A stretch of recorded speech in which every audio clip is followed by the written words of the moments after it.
Assalamualaikum warahmatullahi wabarakatuh. Boleh langsung ya? Assalamualaikum warahmatullahi wabarakatuh. Salam sejahtera buat kita semua, teman-teman media cetak, media elektronik.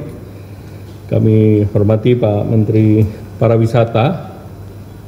Pertama, rapat terbatas terkait dengan aktivitas ekonomi dan pariwisata, khusus mengenai perekonomian. Diperkirakan ekonomi dunia walaupun terjadi penurunan dan inflasi kelihatan sudah mulai lebih terkendali, dan juga dilihat harga energi tidak naik sesuai seperti perkiraan awal karena iklim yang lebih panas dan perkiraan harga energi dan kebijakan net zero di COVID di Cina sudah direvisi, sehingga terjadi kalibrasi terhadap resesi.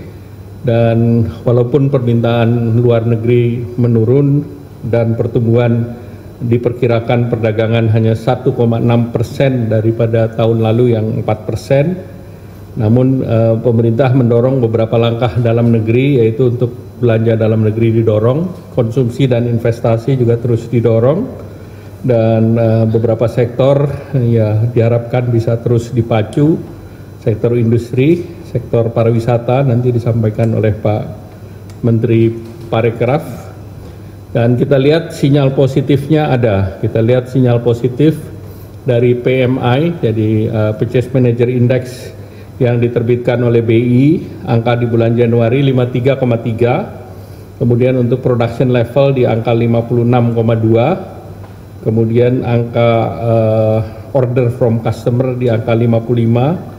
Dan tentunya juga kita melihat import, kredit, dan yang lain arahnya positif, dan pertumbuhan ekonomi kita didorong oleh konsumsi dan ekspor, dan kita harus menjaga domestic demand. Nah, tentu pemerintah melihat tabungan rumah tangga dan tabungan korporasi selama COVID itu terus berada di perbankan. Dan tentunya ini berharap bahwa ini merupakan sebuah peluang untuk investasi. Nah, kemudian pemerintah juga melihat dari PMI yang positif ini dan juga konsumen confidence-nya di atas 100, ini juga membuktikan bahwa masyarakat juga sudah mulai positif. Dan dari sektor perindustrian mengeluarkan rilis indeks kepercayaan industri juga di positif 51,54%, dan berbagai sektor sudah di atas 17 sektor di atas 50, artinya 17 sektor naik IKI-nya, yaitu mulai dari pengolahan tembakau, logam, peralatan listrik, mesin, logam dasar, makanan, alat angkutan, kemudian industri kertas juga di atas 50, dan beberapa sektor yang masih di bawah antara lain pakaian jadi, kemudian komputer. Nah, yang diperhatikan oleh pemerintah, sektor swasta juga masih menyimpan dananya di perbankan. Nah, ini yang perlu didorong agar net saving ini bisa direalisasikan dalam bentuk capex, dan pemerintah memonitor beberapa korporasi itu melakukan pembayaran ataupun manajemen hutang. Nah, tentunya ini kita berharap bahwa dengan manajemen hutang sudah lebih baik, capex akan didorong, dan beberapa sektor yang tumbuh positif investasinya adalah energi maupun tambang, otomotif, perdagangan, kemudian kesehatan, aneka manufaktur, dan sektor konstruksi. Nah, ini pemerintah berharap bahwa ini akan terus didorong kembali agar investasi terus berjalan. Kemudian yang terkait dengan kebijakan yang akan diambil, yang pertama tentu pemerintah mendorong daya beli masyarakat, menjaga inflasi di daerah yang dimonitor di bulan Januari ini. Memang salah satunya adalah sektor transportasi, dalam hal ini transportasi udara. Kemudian yang kedua terkait dengan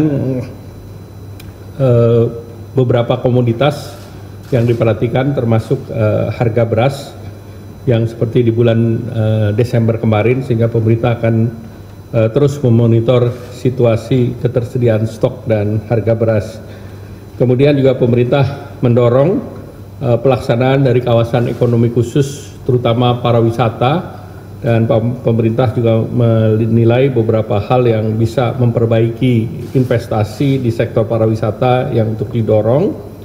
Kemudian juga pemerintah juga mendorong agar revisi terhadap turunan dari Perpu Cipta Kerja untuk terus didorong, antara lain di revisi PP terkait dengan perizinan berusaha berbasis resiko, terutama yang berbasis perizinan dasar, yaitu KKPR, PBG, dan AMDAL.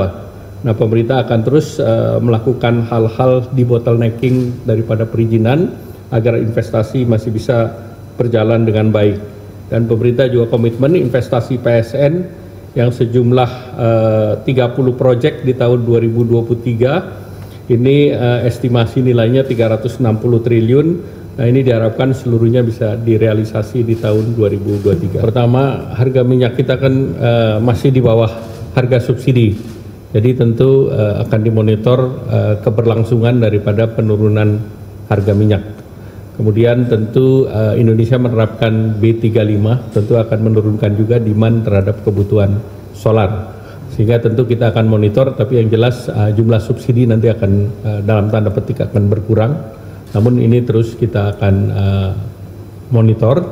Tadi ada permintaan terkait dengan harga aftur Indonesia yang relatif lebih tinggi, karena ini memicu juga inflasi transportasi. Nah, ini akan dikalkulasi dan akan dirapatkan bagaimana kita bisa menurunkan biaya untuk aftur. Jadi kalau PSN antara lain seperti kawasan industri di Batang, di Tanjung Enim, kemudian kawasan Wedabai, Terminal Kijing, kemudian ada bandara udara di Labuan Bajo, kemudian ada beberapa bendungan seperti Beringin Sila, kemudian ada Pelabuhan Sanur, bendungan kereta api tebing tinggi Kuala Tanjung, kemudian ada beberapa program ketenaga listrikan. Dari list yang ada, kami optimis angka ini bisa dicapai. Kemudian di bottlenecking saat sekarang terkait dengan tata ruang dan persetujuan bangunan gedung, ini yang menjadi bottleneck. Nah, ini akan diselesaikan dengan revisi PP nomor 5. Demikian.